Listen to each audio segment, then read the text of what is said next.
Hey, what's going on, everyone? My name is Matt Jarbo. This is 3 Buck Theater. And Venom hit DVD yesterday, and I reviewed the digital copy of it with all the special features over on 3 Buck Reviews. So if you want to check that out, you can get a link over to that channel in the video description. But that being said, Venom's not a horrible movie. In fact, the more I watch it, the more I kind of find myself enjoying it. And I wanted the movie to fail. I'm not going to lie. Just the first trailer didn't wow me, and I didn't want there to be anything that would upset Spider-Man staying in the MCU. Appears that that's not necessarily the case, but the movie won me over, and it actually won a lot of other people over. It won people over so much so that it went on to make over $800 million worldwide. It beat out Spider-Man Homecoming. It beat out Wonder Woman. It's a juggernaut of a film whose sequel, if done better, could probably eclipse $1 billion. The last thing I want is for Sony to make money, but also I want them to make good movies, so I'm willing to take it. But that being said, there was a huge disconnect in between the critical response to the film, which was garbage, and the fan response to the movie. And Venom co-creator Todd McFarlane basically thinks he figured out what's going on with that, and he says here that he wants critics over the age of 16 to leave the movie alone. Now, I know he's being a bit hyperbolic here, but he's also kind of got a point. The movie wasn't made specifically for critics over the age of 16. Or adults in general. I don't think it was. It was aimed for a younger audience that likes flashy things and likes to see stuff blow up. But there's a bit of subtext to the movie that I think is there the more you watch it. You kind of miss it the first time, but you also find yourself pleasantly having a good time. So anyways, this year, Venom was a huge hit, but critics really did not like the movie. According to Todd McFarlane, one of the creators of the character, it's not the movie's fault. McFarlane says that movie critics are too old and that they needed to unleash their inner 16-year-olds to truly enjoy the story of a giant goo monster who bites off heads.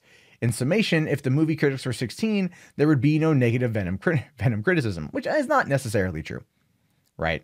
It's not necessarily true at all. The movie has its problems, and I think a lot of it is the scripting, but there was also a lot of love and heart that went into the film, and you can actually see that. Again, the more you watch it, the more you find yourself kind of going like, yeah, I can see what they were going for here. The more Tom Hardy's performance does really well, the more the connection between him and Venom works. And again, it's just a lot of fun. There are some corny moments in the movie, but like the part when he's battling the SWAT guys and they say like they all go mask, copy, and they throw the tear gas and he puts his hands up, goes mask, and Venom goes copy. Like it's meant in the script, it probably sounded really cool. In the movie, it didn't work out very well at all. But Todd McFarlane here thinks he has the answer as to why the movie's got only 29% on Rotten Tomatoes. Never mind the fact that Rotten Tomatoes is not a metric you should truly ever judge a movie by. It should just be something you look at and give you an idea, perhaps, but never something to die on that hill. Never stake your entire claim on that particular product and its Rotten Tomatoes score. Ghostbusters 2016. That movie is just non-stop example of failure.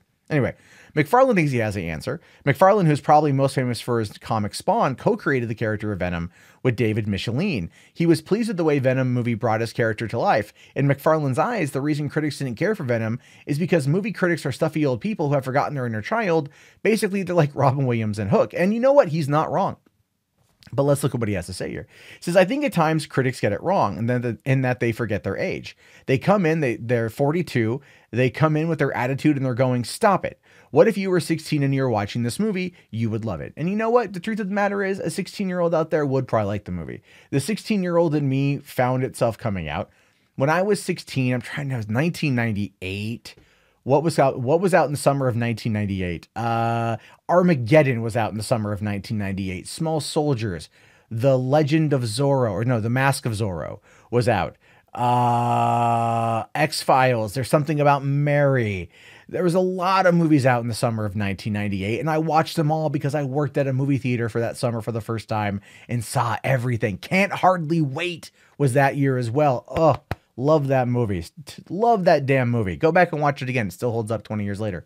But the point is, yes, movie critics are so jaded by everything now. They're absolutely positively jaded by life that they feel that they have to take it out on something. Now, yesterday I talked about Kyle Newman, director of the Star Wars Love Letter fan film, which was also its full feature release, Fanboys.